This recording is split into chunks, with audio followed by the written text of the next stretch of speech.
You're listening to the Outstanding Life Podcast with your host, Johnny D, the Motivational Cowboy. As a motivational speaker, Johnny D impacts audiences around the world with his message of living the outstanding life. He's a best-selling author, MC, and two-time Grammy-considered artist. This podcast is a place where Johnny D can introduce you to his outstanding friends and share funny, interesting, and heart-provoking stories. Ladies and gentlemen, buckle up. Here comes your host, Johnny D.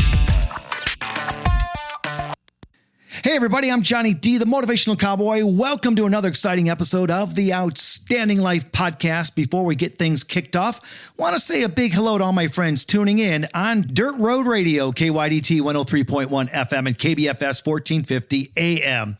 Today we have an outstanding guest joining us. It's NASCAR driver Christian Rose, known for his journey from small-town gentleman in West Virginia to the high-speed world of professional racing.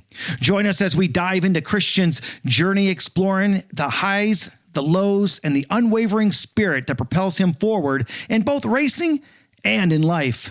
Ladies and gentlemen, please welcome to the Outstanding Life Podcast, Christian Rose. Christian, how are you? I'm doing great, man. I don't know how you do the intro. I'll tell you that. That is a mouthful, and I'm impressed on that, to say the least. But appreciate you having me and looking forward to talking to you here for a little bit. Yeah, man. So, hey, listen, so is it true that you grew up, obviously I said in West Virginia, but you grew up on a farm? What was that like? Yeah, I mean, it's the childhood dream, right? I grew up outside playing around in the dirt, grew up playing baseball, running around with the animals, always had dogs and stuff on the property and cows, and very fortunate to get to go out and spend time with my dad on the tractor, mowing hay and bush hogging and, just working around that and going to the cattle sales and all that stuff. So I have a little boy right now and a second one on the way, and it's our goal to buy our own piece of land down here in North Carolina and do the same thing for him, because I see kids out with iPads and all that stuff. And it kind of breaks my heart away the way the world is now. Because, I mean, I made my friends and everything outside, throwing rocks at each other, doing dumb stuff boys do, right? And we had the friends over to birthday parties and everything at the farm. So it's been pretty special and very fortunate I got to grow up where I did. Is it true that you started your first business at 16 years old on the farm? Yeah, it was a business called Old Country Christmas. It was a one-year thing. We had Santa. We put up in I think it's the second oldest building in West Virginia now. It's a cabin my great-great-grandfather was born in. And we did lights and we had synced up the music and hot chocolate, the whole nine. And first year of business actually did pretty well. My dad, he was not a big fan of having that many people on the property. It took up a lot of the holiday season, so they kind of put it to bed. But it's something that's a goal of my mom and I's now to get back going here in a couple of years. And it was pretty cool. It was really, really cool to start it that way. What were you like as a child? Man, I don't even know how to describe it. I'm kind of the same way. I'm a man child right now. Is the best way to put it. I get to play race car for a living. But I mean, I was happy-go-lucky, always out doing something and always wanting to get into something. And then always, watching sports and being that guy to grow up with idols in pretty much every sport you can count on. And I think that's what led me down the road to baseball and then racing. Yeah. So, before we get into the part that you're this incredible up-and-coming race car driver, your first love wasn't always racing. It was playing baseball. And you actually went to college to play, true? Yeah, it was a dream of mine. And in high school, I got the bat taken away from me. And that's if you're above Virginia, really across the country, that line right there, you're typically going to see just pitchers come out of that area. It's very rare you see an elite position player that gets to the big leagues. So they made me a pitcher only. I ended up hurting my arm and had to start throwing submarine and walked on to a school called University of Maryland Eastern Shore. It was a Division I in Maryland. We got to play teams like Duke and Pittsburgh and all the, some teams I grew up watching and made some really, really good friends. And I'll tell you, probably the funniest story I have on it was playing at Pitt, my first ACC game of all time. Went out there, hit the first three batters, loaded the bases on hitting three guys in a row. Oh, no. Pitching coach comes out and it's like, dude, what are you doing? I just had too much tail on my two-seam fastball that day. Next pitch was a ground ball double play from third to home the first. And then the next pitch was a fly out the center. So hit the bases loaded and didn't give up a run and threw, I think, 7 pitches in the inning. So that's probably the wildest thing that happened in my career there. Did you ever think, in a million years that you'd be playing college ball? And did you ever think you were going to go pro? That was the goal. I thought there was a chance, coming out of high school and where I was talent-wise at that time. And then my arm just didn't have it anymore. I either have a torn labrum or rotator cuff. I'm not sure which one.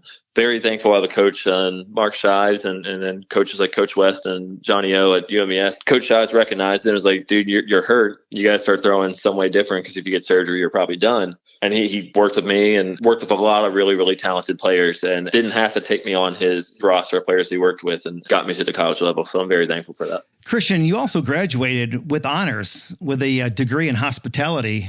Talk a little bit about that, because if I read my notes right, you were like, it took you a little while to how can I say this?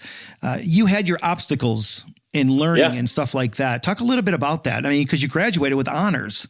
Yeah, I had dyslexia. I still do. And it's something I still fight in a race car. You know, when we have right front, left rear, right rear, switches in the car for brake fans, they double R, double L, like they all look the same. So the team's actually got to color code those switches for me, so I know which ones to flip, because it can drastically change the car. But in school, I struggled. They wanted to hold me back at times, and they were not too adamant on me going through the ranks with my friends, because I just didn't click with it. I was a visual learner. I was a more practical learner. But when it came to reading, writing, doing math equations that had anything to do with letters, I really struggled. And it's something I had to teach myself in college, how to kind of slow down and buckle down and take my time, versus where my friends could just knock their stuff out in 30 minutes. That took an hour and a half. But I think it taught a lot of discipline, and it taught me a lot about life and how things go sometimes. And now I feel like I've learned a lot to where I don't struggle near as much.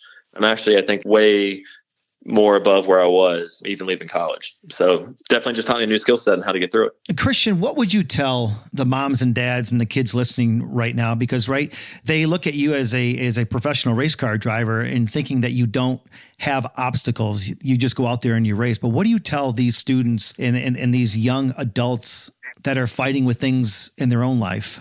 Yeah, that it's everybody's unique.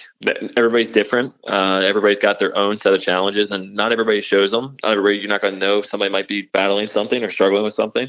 There's ways to overcome it, and there's ways to find where your skill set works. Your skill set might not match up with somebody else's, and that's okay. It's something that it shouldn't be a deterrent or something to feel bad about or ashamed about, because I believe God's gifted us all in our own unique way, and I truly believe that there's a reason you have struggles in areas, because I think you're going to accelerate in others. And it might teach you, like me, like you're going to have to buckle down and have a little more discipline, because in life, when you get past the school, whether that's high school or college or, law degree or whatever that might be, you're going to have those challenges and you're going to have to fight them. And my favorite example is Albert Einstein, I believe, was dyslexic. And, I'm pretty sure if he had this curriculum that we had, that teachers probably would want to held him back when he was younger too. So you're not alone. That's the best way to say it. You're awesome, man. You're awesome. So, hey, when did you get your need for speed? I mean, did you always have that? Were you a young man playing baseball and living on the farm and always go-karting and doing things? Or did that happen like later on in life that you found this need for speed? No, it actually happened when I was like 4. My mom I loved Hot Wheels and anything with wheels on it. And they got a Jeff Gordon Rainbow Warrior remote. And for some reason, I picked that remote up and associated it with what I saw on TV. I was clicking through the channels one time and became a diehard Jeff Gordon fan, and was to the point where I watched every practice, every happy hour, every qualifying, every lap of the race, and was just dialed into where I begged my mom to go to races. And that was our vacation, where they would go to Daytona, go to the beach, and drop me off at the racetrack all day. And I'd be out in 100-degree heat for 15 hours and just happy as I can be. But really, my mom was, I hope I'm not selling her out. She's a judge. But she had a Corvette that she got when she won her first law case ever. And she would wind it up through the gears. I'm pretty proud to say my mom could drive clutch in high heels. Not sure a lot of people can say that. But she would wind that car up to 100 miles an hour down our road, going to the main road. And we pretended to be AJ Foyt and Donnie Allison trying to pass each other. So that definitely sparked the interest a little bit more too. So you inherited the need for speed from your mother. Yeah. She's not the best driver, I'll tell you that. But she definitely loves speed. I love that. So do you remember going to your first NASCAR race? And is it true that you went to your first NASCAR race and actually met Richard Petty? Yeah. I mean, how does that happen? That's like winning the lottery. Yeah. And it's funny. I remember it and I still recall it because it was like a storybook kind of thing in my head. My mom and I, my wife, we were all talking about it the other day. Every time the 4th rolls around, I just recall that birthday present. I was 12 and she got me tickets to last year was the Pepsi 400. And it was McMurray and Kyle Busch when they were banging doors. And I still have the newspaper that says McMurray in a hurry for winning that race. But I recall just seeing the cars come off the corner and the grandstands shaking as they came to you, and the smell of the race fuel. And it was just something that just magical is the best way to put it. But my mom, we were down in the garage area, and my dad was like, she was trying to get me to meet somebody because she knew how much I loved it. And we had fan zone tickets, not garage tickets, but it was the anniversary of Richard Petty winning his 200th win, his 20th anniversary. And they were handing him over the keys of the pace car to drive it. And they had his car there on display that he won the race in. And my dad's like, Richard Petty's over there. And my mom looked at him and said, who's that? And he said, just look for the guy in the cowboy hat. So we ended up walking up to one of the workers at Daytona, and my mom was like, I'm in a frantic. I'm looking for the guy in the cowboy hat. Where's he at? And the guy's face, I had my head down. I was embarrassed. He's like, you mean King Richard? And she's like, yeah, him. And when we walked away, I was like, Mom, that's like saying who's Babe Ruth. It just doesn't go at the racetrack. But it was pretty cool. And she kept inching us in closer, and there was a crowd, but they had security. And then she got a picture where we're like 5 feet away from him, but not like with him. But the security kind of let them get closer because we were kids, and it was pretty cool. That's awesome. I mean, that's really neat. I remember the first time interviewing the King, and it was like, I never get starstruck, but it was like, I even look at pictures now and I'm like, how cool is this? This is just, so cool that, I mean, what better person to look up to than the King? You know what I mean? No, he's still at the racetrack, still involved. I mean, I love that. He's an American icon and a legend, and you don't have the word legend involved with a lot of people. So pretty damn cool. So after college, you started following your dream as being a NASCAR driver at the age of 23 years old. I still can't wrap my head around that. You started following your dream of being a NASCAR driver at the age of 23 years old. The people that are listening that are not NASCAR fans, I mean, usually these kids are coming out and they're 4 or 5 years old starting in NASCAR. And you started like 20 years later than them. How did that all start? Yeah, I mean, it started from those vacations to Daytona. I met a crew member that worked with BJ McLeod, and he told me to get in contact with BJ. If I was like 17 or so at this time, and he's like, you can try to drive one. And I came home to my mom. I was like, this is really what I want to do. And she's like, we've put too much time in your baseball career. You're going to stick with that. And then, maybe we'll talk after that. We were sitting on the couch in 2018 watching the Kansas race in May, and college had just wrapped up. And I just looked there. I was like, I really feel like that's where my calling was supposed to be there. She's like, well, if you still have BJ's guys' contact, why don't you reach out? And I scrambled. I couldn't find it. So I sent BJ a message on Instagram and Facebook and any way I could. And they got back to me and said, BJ will give you a call. He gave me a call and was like, hey, it's probably not going to be a career, but we'll put you in a late model. You can come down and get a driver suit made and a helmet and say you drove a race car. I came down and it was the coolest thing. And I got there and Matt Tiff's there and he's fourth in the points at the time. And I'm kind of just fangirling and looking at the names on the wall and like how cool this was. And Matt went out, BJ told him take it easy, and he goes out and puts the freaking pole time down. And BJ looked at him and was like, dude, the kid's never been in a car. Like, I wanted you to kind of take it easy. And we go out there and we end up, by the time the test is over, being about a tenth and a half off of them. And they were just asking me a million questions. They're like, you've never driven anything? I was like, go-karts at the beach is about it. And BJ's like, okay, well, I think you got a shot to go do this. So let's try the race. So that's how it started. And it's been going for 5 years. And honestly, it probably shouldn't still be going. There's a million reasons why it shouldn't, but the good Lord's blessed us for some reason and it's got a plan for it. For those of you that are listening, I don't understand how you actually did this. I mean, you skipped karting, all these other aspects of racing, and you got in contact with the coolest guy in NASCAR. And if you guys don't know BJ McLeod, look him up. The guy is absolutely just an amazing, amazing guy.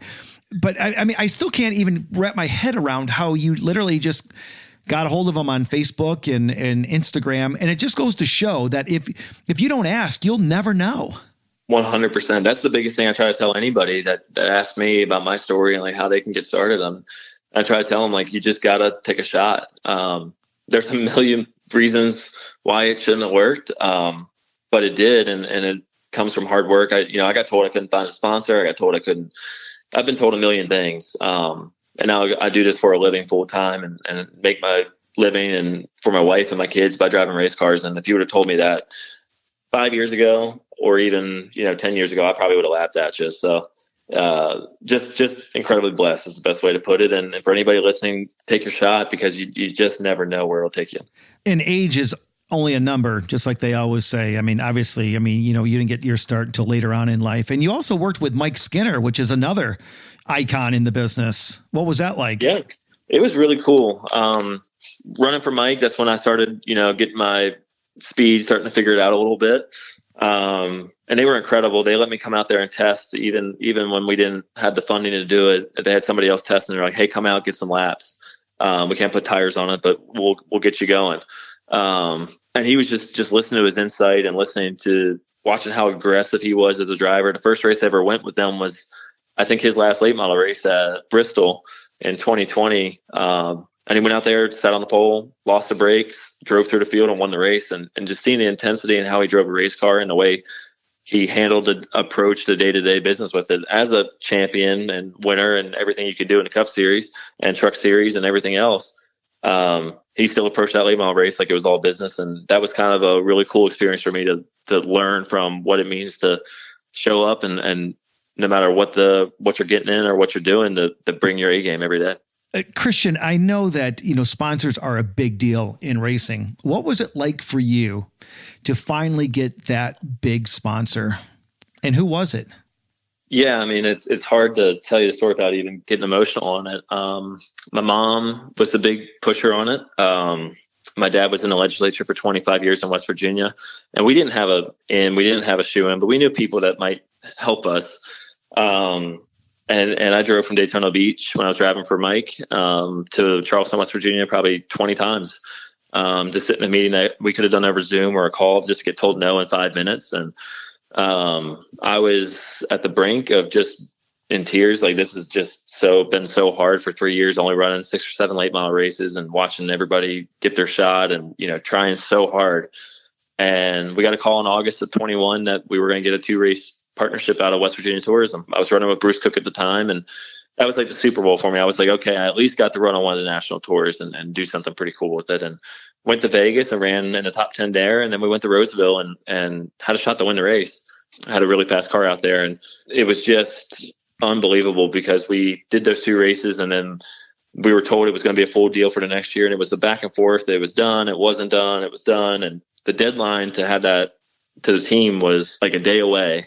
I got a call saying that it wasn't going to happen. And I'm sitting in my now wife's car. She was my girlfriend at the time. And we were going to New Year's, some of her friends in Tennessee. And I was in tears, just emotional. And like, we just did all this for nothing. My mom spent so much money to try to get us to this point, and we were done. And she asked me if I wanted to say a prayer about it in that moment. And we did. And I'm not kidding. 30 minutes later, the phone rang. It was like, hey, you're going to go racing next year, and it's going to be a done deal. So I honestly don't know how, don't know who. And that's why the good Lord has blessed me, even though, at times I feel like I don't deserve it. And probably more often than not, I don't deserve it. But God has just blessed our family so much with that. And I can't thank the state and tourism for everything they've done to believe in me to get me this far. I appreciate you being a NASCAR driver and being able to talk about your faith. First of all, I just think that that's amazing because a lot of people, they don't talk about it for whatever reason. And I just thank you for acknowledging Absolutely. that, if it wasn't for God, we wouldn't be doing this. So I think that's pretty awesome. You brought up your mom and dad several times already. What is it like for you to have your mom and dad supporting you in everything you do? And was it always that way? Yeah, it was. My mom was the biggest reason in my life where I'm at. I wouldn't be the man I am without her. She taught me at a very young age that, I don't care if you want to be a astronaut or whatever it is, you can do it. And everybody's going to tell you can't, but you just keep pushing and you'll find a way. She instilled that in me at a very young age. I was told I couldn't go play college baseball, and I'm the only one from my team that went to play Division I baseball in high school. I was told I couldn't get this far in racing. We've got this far, and that's all because of my mom. She put that in me and instilled it in me at a very young age, and something I shared it with my kids, and I'm just very grateful and blessed to have such an incredible mother that's broke her back to allow me to live my dream. Has mom ever had to come out and help you change tires or anything like that? Or does she watch from a distance? She's a pretty girl. She does not get the nails dirty or anything like that. But no, she's been in a lot of races and she watches every single one of them. And even when I'm upset because I didn't run well, she's like, "You did incredible." And she was the first one to always tell me that that was dumb to wreck like that. So, and the team guys always find it funny when she gets on me a little bit like that. But my dad ended up losing him actually just past December. He fought Alzheimer's and had it for 3 or 4 years. And I'm blessed to have the opportunity to know it was coming. So it wasn't a sudden, you just lost your father. But it was incredibly hard to go through that, incredibly hard to watch him go as he did. But he was there for the birth of my son and was always a huge supporter and bragged about me and my sister a ton whenever he got the chance. So he's an incredible man. He came from nothing, found his way into politics and made a 25-year career out of it, which is the area he came from. Not many people end up working anything more than having a very minimal living. So where he came from and what he did also was a huge part of learning how to go work hard. And I believe he's got his hand on the steering wheel every time we go out there. So I love that. Very blessed to have them both. What's the best piece of advice that mom and dad has ever given you? I'd say with my mom, it's just that, never give up. It's never over till it's over. Just push and keep fighting. And she's a live by example warrior. She's gone through so much and she never gets stopped. And that's probably the best advice there. My dad was always about hard work and getting up and doing the right things and being something that you're supposed to be and not make a fool out of yourself. So both of them really taught me it's okay to go be a dumb kid and teenager, but be smart and learn from your mistakes and everything. And they both raised me in a way to do that. And I don't think I would be near the man or have the success we've had without either of them in my lives. So my dad was my stepdad, but he was around since I was 3, and I've always called him dad because he was my dad. He didn't have to raise me. He didn't have to bring me up, and he stepped up and did something that somebody else wouldn't. And I'm will forever be grateful for him because I wouldn't be the man I am without his presence in my life. Christian Rose, you are amazing. And everybody, we'll be back right after this message with NASCAR driver Christian Rose. And Christian, the next question I'm going to have for you is, how did you meet your wife? So we'll be back right after this message. When hiring the right speaker for your club, staff meeting, or school event, you need someone who's going to really wow the audience and give genuine insight for success. That's why you need to book Johnny D, the Motivational Cowboy. His testimonials speak for themselves. Kim writes that the students talked about him even after he left and said that he was one of the best motivational speakers they have ever listened to.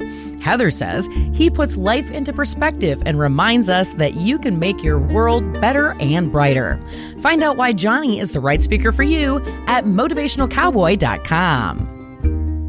Well, hey, everybody, I'm Johnny D, the Motivational Cowboy, and you're listening to the Outstanding Life podcast. And our guest today is NASCAR driver Christian Rose. Christian, I left everybody hanging with the question, how did you meet your wife? Did you meet her at a baseball game? Did you meet her at the NASCAR race? How did you meet your wife? Yeah, it's a little different story. I met her on a dating app. I met her on Hinge, and she was going to cancel our first date. She was a PA student at the time, and now she's a working PA.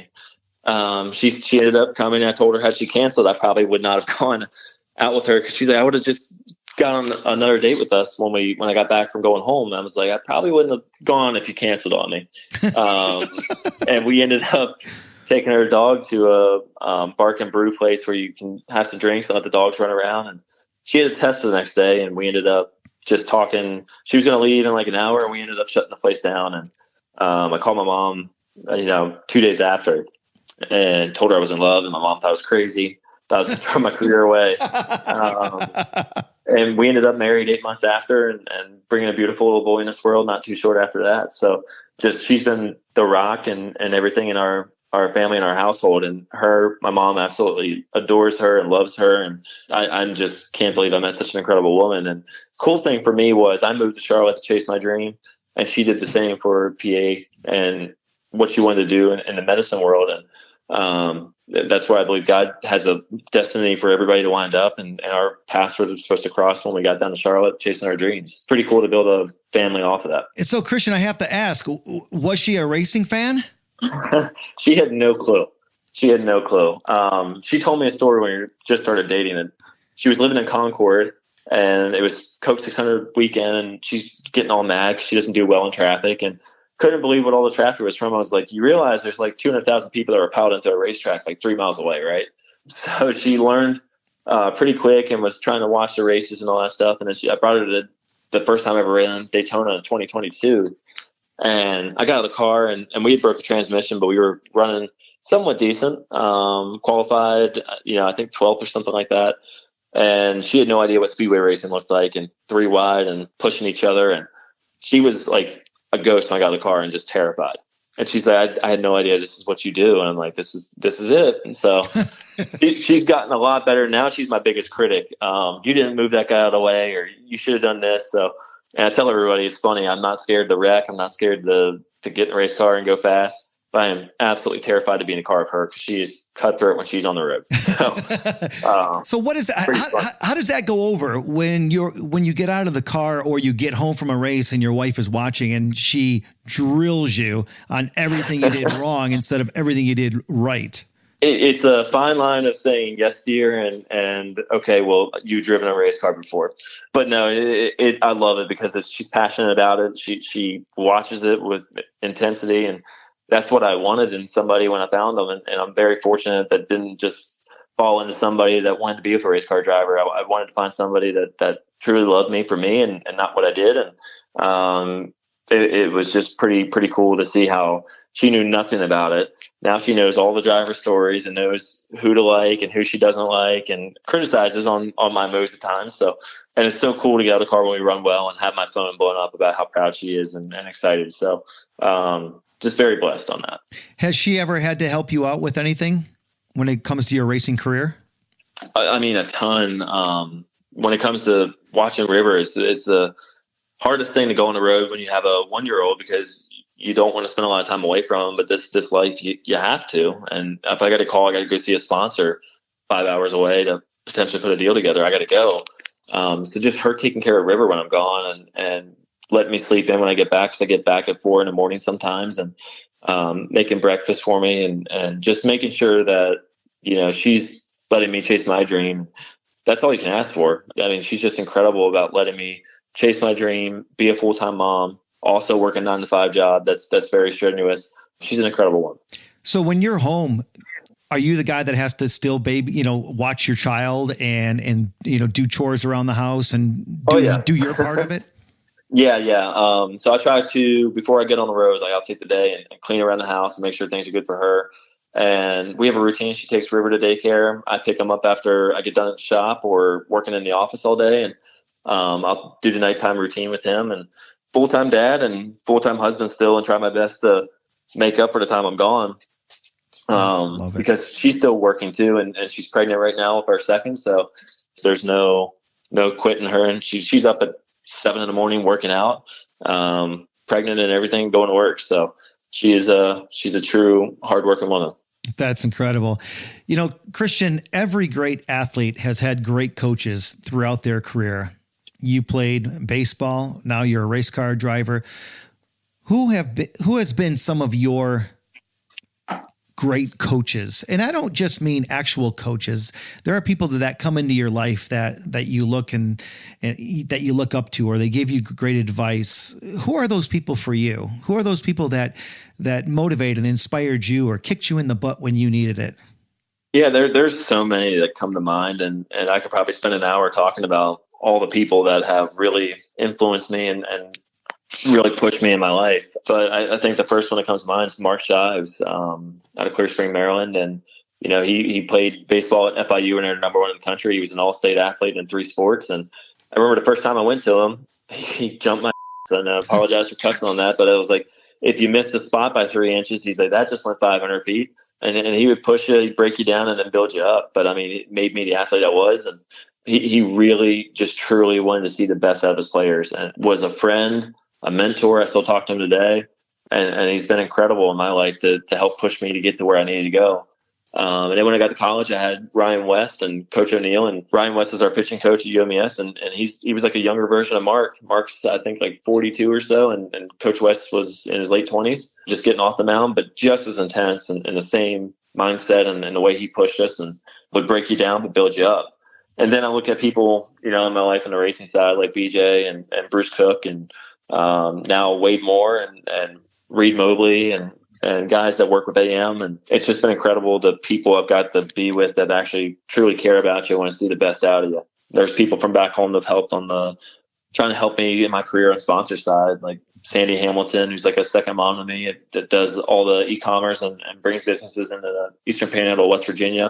A gentleman named Sherman Lambert that is an attorney that has helped me along the way. He's the one that actually got me to Mike Skinner in Florida because they had a place in Daytona. He knew nothing about racing, but he led me to that next step. So just so many people that have really, really been incredible in my life. And when you look back at it, it's kind of funny if there's that person you don't meet this person or that person, this trajectory where you were going probably doesn't go the same direction. So it's pretty incredible how relationships and all that mean the most and where you end up in life. Christian, have you ever thought about writing a book about your life? It's funny. I've always told my wife and my mom would love to start a business and do something that, tells the story that anybody can go do what they want in life, and kind of like that inspirational speaker, the way that you did it. And that's something I've always, when racing's over, would love to try to venture into and just encourage people to go live their dreams, because I think the world we live in kind of teaches you to go live a 9 to 5 and work till you're 65. And then, you might get 10 to 15 years to just do nothing. And to me, that's not much of a life. I've always been the person that's out living life every single day. And I think that so many people wouldn't do it unless they can hear from somebody firsthand on how they did it. 100%. And that's what this show is all about. With over 100 different shows, I just love sharing people's stories because we all can motivate each other. And that's what's cool. Absolutely. And we 100%. all have a story, So as a young man growing up, you liked NASCAR and stuff like that, but were you ever the kid that actually collected NASCAR stuff? Yeah, probably more than I should have, and a lot of lawn mowing and working at the pool as a lifeguard and Olive Garden money as a server there. But I bought every single diecast I could. I have every car that Jeff Gordon's ever run. Are you serious? Yes, yeah. I've actually got a prototype of his that was his last ride. That was the original black car, and then they switched it to the silver scheme, so it never got produced. So I spent $5,000 on that, if you can believe that. Wait, hang on a second. I thought you said $5,000 for a die cast. I did. Dumbest thing I ever spent money on, but also something I'll hold on to forever. It was a prototype of that last car they sold in his foundation, so the money went to a good place. I got garage passes from 2011 when I snuck in the garage. It was the first time I ever was in the garage, and then from 2012 on, I was always in it from there till I started racing. So I hounded Jeff with diecast and a bunch of drivers, but there's a lot of memorabilia and a lot of stuff and a lot of really cool pictures that I have that I will always cherish on that side. Have you met him yet? I've met him from the fan perspective, not as somebody in the sport. And I'd love to tell him, like, Jeff is really the reason that I met my wife, that I have the family I have, because I would have never chased racing and loved it as much if I didn't, have him to cheer for. So just being able to share like what he's done for the sport outside of just being a driver, I'm sure there's so many other people like that. And that's really, really something special about NASCAR. Is different than any other sport that I find so interesting, because like I said, had I not picked up that remote of his that they made, I probably don't meet Brooke. I probably don't end up in Charlotte. I'm probably doing something else. So it's pretty wild when you think about it that way. And he's a pretty good role model too. I mean, the guy's just incredible.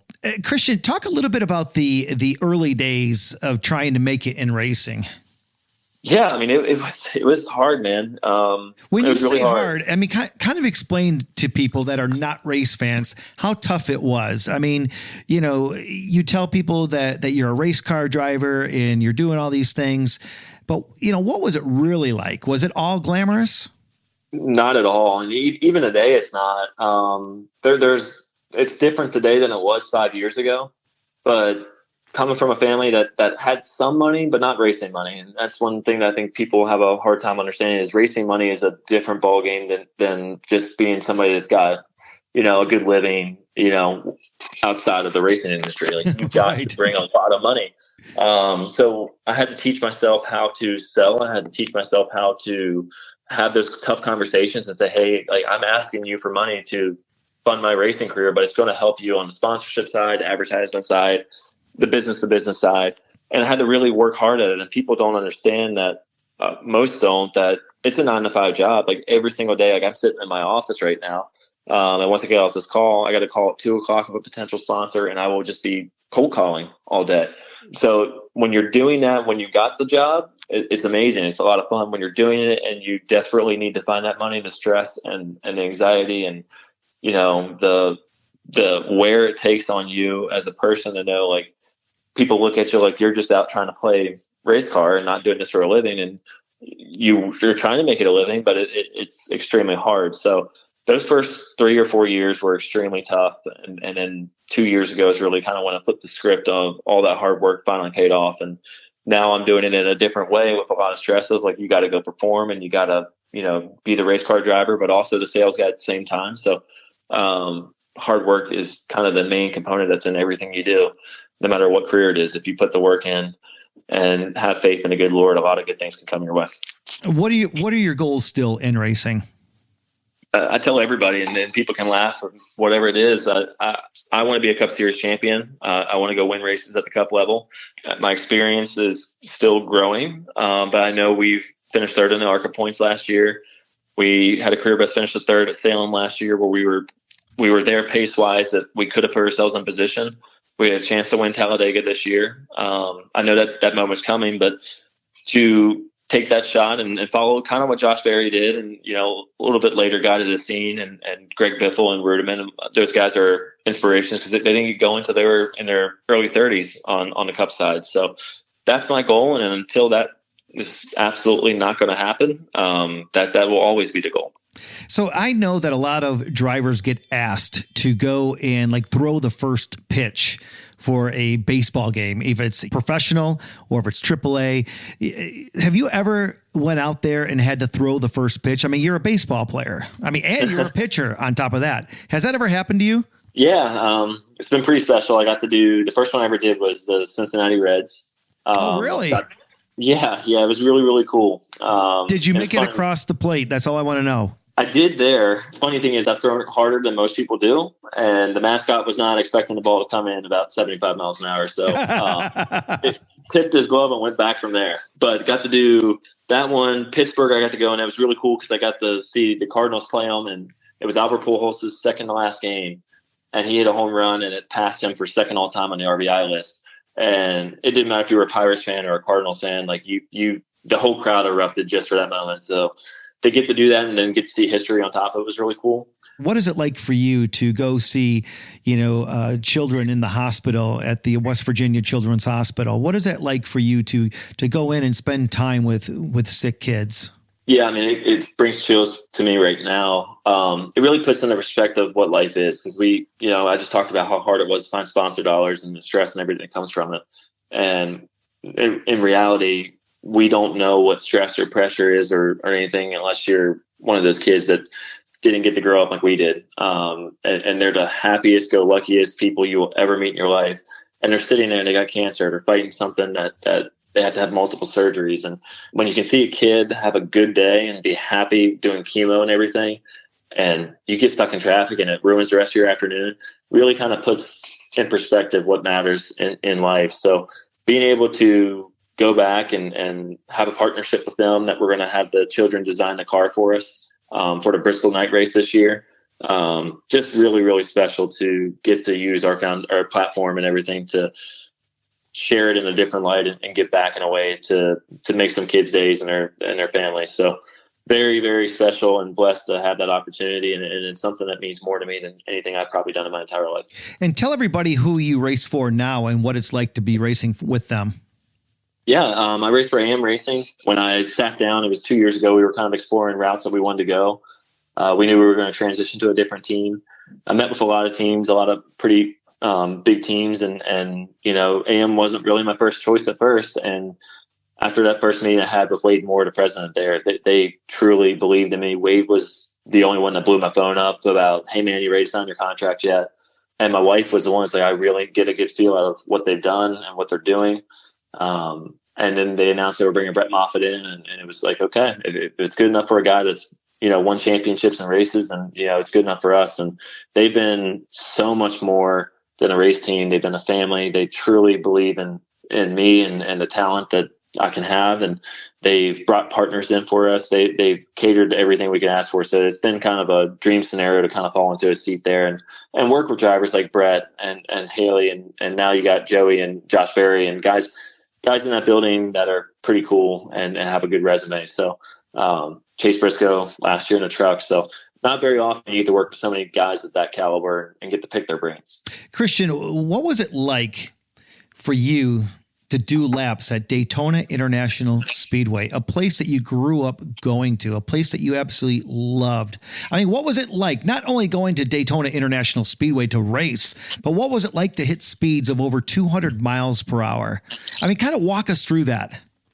Yeah, I mean, so for anybody listening that's not a race fan, you have to do a test at Daytona to be approved in January if you've never been on the racetrack in any capacity before. So it was January. We went down, and for me, it was just so every driver is special. It's Daytona to get to cut laps, but it's a place that I grew up going with my family. It's a place that I actually threw my last college pitch right across the street in a tournament down there for college. It's a place that I got breakfast with my dad, dropping me off the track. And I used to sit on a bench across from that racetrack when I was struggling to find late model money at like 2 a.m. because I couldn't sleep, and just stare at it with the lights lit up and just about in tears, like just dreaming of getting to be there. So that first time in there was so special. So what is it like then when there's, 35 other cars out there? I mean, have you ever had a big, racing wreck? I mean, it's intent. That's the most intense you'll be in anything you do. Because, I mean, any second, any moment, you can end up on your roof or in a big mess. So, I mean, I got the lead laps there. My first race ever with AM. So that was really cool. It's pretty special to kind of get pushed out front and lead my first career laps at Daytona. Did you get emotional? It was emotional. And I'll tell you, the wildest thing is like you're in the pack and you hear all the headers and the exhaust, and you can hear who's on your door and when somebody's there or not. And when you're out front, you almost feel like the car's blowing up because it's so quiet because you're by yourself. You forget you got 40 guys behind you chasing you.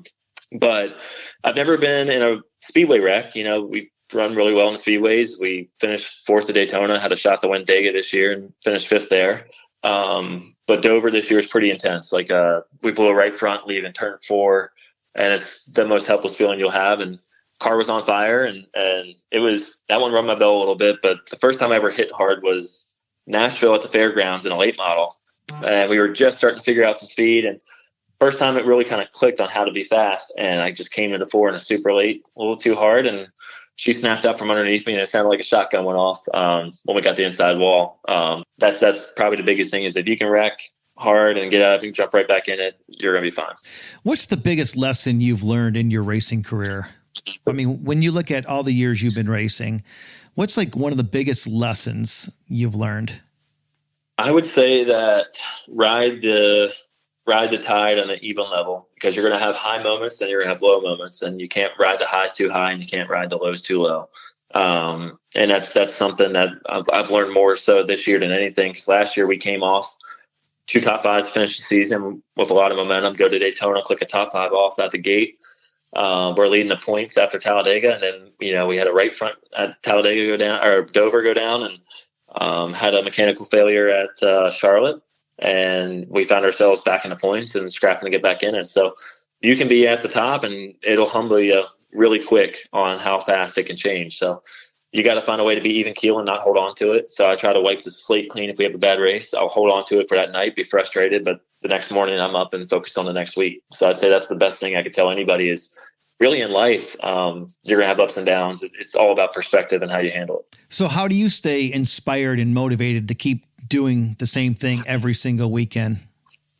The coolest thing about it is there's so much stress in day-to-day life, and trying to find sponsor dollars and put the work in with the team and be a father and a husband, that the moment I get to kind of just let go is when I jump in that race car and fire the motor up, and then everything else fades away.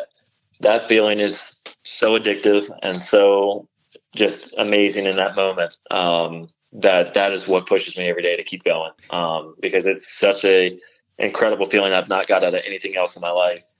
And it's something you live for. It's a passion. And I'll tell you, when I tested with BJ, I had a big smile on my face after I made my first couple laps, and he ripped the window nut down. He looked at his car chief at the time, and he's like, he'll never get out of one. And he was not wrong. It's like, once you find that speed, it's very hard to let go of it. Are you the same guy inside that race car that I'm talking to right now? Are you this like calm, cool, collective young man, or are you a completely different animal inside that race car? I would say it's the 180. If you listen to my radio, I'll get pretty fired up pretty quick. That's something I've had to learn, is kind of tone it back a little bit. Because if you get road rage on a normal road, I'm sure you can imagine what it's like at 200 miles an hour with a bunch of guys that you think are running you wrong or they did something dumb. And but I mean, it's the cool thing is everybody has their own way. When I played baseball, I could joke around and be, messing around with my teammates, and then they say, "Rose, go get hot." Like, I could flip a switch. Same way, I could be handling sponsors, talking to them, taking pictures, doing the whole nine. And then once I climb in that car, it's like an animal comes out. It's just like you're in that moment. No, like everything fades away and you're ready to roll. You kind of brought this up a couple minutes ago, and you talked a little bit about patience, but have you actually learned the art of patience inside that race car? Because just like you said, I mean, you can't win a race in that first lap, but you can sure lose one. I think yes, and at times no. I think I'm better than a lot of people on patience, but it could still be better. And the reason I say this, we had a goal last year when we sat down with the team, and it's like, we don't care where you run, just run all the laps. And one of the most proud things in my career was we ran the most laps on the entire circuit. I think we ran 97.5% of the laps and finished every race. But one, I think, or maybe two. We had a motor that was overheating at one of the dirt races. But that side of patience was now trying to learn how to be aggressive and patient all at the same time. You have to make your passes and be aggressive, but also not burn your stuff up, kill your tires, wear your stuff out too early in a run. So it's a very fine line of being aggressive, but also patient. That's something that's still kind of coming to me a little bit. What do you like to do when you're not racing? When you want to get away from everything, what do you like to do? Do you fish and hunt like a lot of the guys do? Do you bicycle? I mean, like what do you like to do? It's kind of interesting. Two things I really love to do is, one, I just went offshore fishing this past weekend, and you don't get to do that a lot because it takes a lot of time. And my buddies and I, we always pick a weekend in the year to go, and that's something I told my wife, if I ever make it in racing and make a big living out of it, like, I will go offshore fishing every day. That'll be my retirement, is just go catch fish. But we went mahi fishing. They're my favorite to pull out of the ocean. I've caught pretty much everything you can catch, but I've never been on a school mahi like we got on this time. And it's funny, they'll find they call it a floater, and it could be a piece of driftwood. We always look for the grass is what they call it, but it's like seaweed floating on the water. There was a Home Depot bucket just floating 50 miles off the coast, and we pulled up on it, and we caught 35 mahi in about 20 minutes. Oh, wow. As soon as that line was out, they hammered it, and it just cracked me up. Like, there's this freaking Home Depot bucket out here, and there's 35 fish just fall in this bucket for some reason, and we got lucky. We didn't do much the rest of the day, but that Home Depot bucket's what got it done. So whoever lost their bucket, if you're listening, I appreciate that. But the other thing I love to do is I love the Orioles. I still have the baseball side of me, so I watch every single game. I don't miss a game unless I'm driving a race car, and I just sit there, and that's my zone out for me. I work so hard during the day, do the dad deal at night, and then once he goes down, I'll turn the game on. And you've got 6 guys on this team that were 20 years old and were roommates in low A ball, A, double A, triple A, and they're all living their dream together. So it's been a lot of fun to watch those guys kind of come up through the ranks and do something special at the big league level. I agree with you. How can people follow you on social media? Christian Rose Racing on Facebook and Instagram, and I believe so the same on Twitter. If you're listening, we're trying to gain some followers. If you know anybody that wants to sponsor a race car, check us out, shoot us a message, and if you guys ever have anything you want us to sign, just send it to the race shop and we'll knock it out and get it done for you. And what do you tell people that are scared to follow their dream? There's so many people out there that are scared. I mean, we all have dreams, but what do you tell the people that are actually out there wanting to do it, but they're just scared? What do you tell those people? Because you are a walking testament of a man that gave up everything to follow his dream. Yeah, I mean, I'd say there's 3 layers of it. I've met a lot of people I've talked to that are like, I want to, but I just don't know if it's the time. One, it's never going to be the time. There's Amen, always brother. Say that again. It's never the right time, is it? Yeah, it's never going to be. Because there's always going to be something in life that's going to happen. But you just got to, it's hard to do, but shed those shackles and just jump in. And when you do it, if you're going to do it, dive in. Don't have a backup. I hear all these people talk about it, but you're never going to be fully committed to it. If you can swim back to the island, if you get a couple, yards out in the ocean, you're going to probably turn back if you can. You don't know what's on the other side of that water. So you just got to go and jump in, and it's going to be scary. It's going to be a very challenging. You're going to fight some very hard testaments, but if you look at stuff like in the Bible that I've looked at and stuff that people that have done it before, Steve Harvey's a very big inspiration for me. The man was homeless, living in his car, had nothing, and I'm sure he would tell you to do it all over again. It's going to build the character and who you are and change you in such an incredible way that even if it doesn't work out, I can promise you're probably going to land somewhere better than you were before. Amen, brother.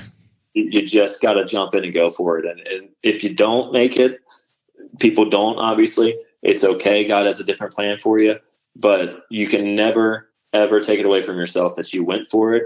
You gave it your all, and you can hang your hat on that. For me, if racing were to end tomorrow, I can proudly hang my hat and say I gave every freaking ounce of what I had to go do it, and I got to live a dream for as long as I did. I'm blessed to do that.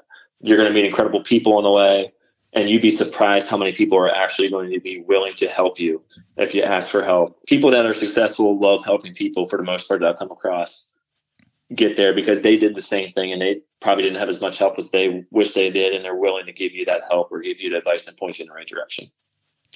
NASCAR driver Christian Rose, I can't thank you enough for hanging out with us on the Outstanding Life podcast, man. Good luck with your career, man. And again, everybody, Christian, how can people follow you?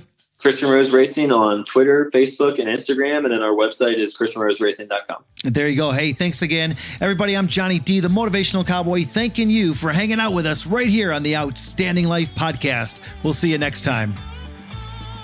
Hey, I'm Johnny D, the Motivational Cowboy. Let me ask you, are you planning a conference, convention, meeting, assembly, or any live event that needs a guest speaker? Man, I would love to be a part of it. For more information, visit motivationalcowboy.com. And don't forget to check out my Outstanding Life podcast every Saturday morning at 6 a.m. right here on Dirt Road, KYDT 103.1 FM. I'm Johnny D, the Motivational Cowboy, telling you, be safe, have fun, and have yourself an outstanding day. Thanks for listening to the Outstanding Life podcast. Follow Johnny D on Facebook, Twitter, and Instagram at Motivational Cowboy. If you or someone you know would like to be a guest on the show, advertise, or would like to make a donation, please visit motivationalcowboy.com. And remember to have an outstanding day.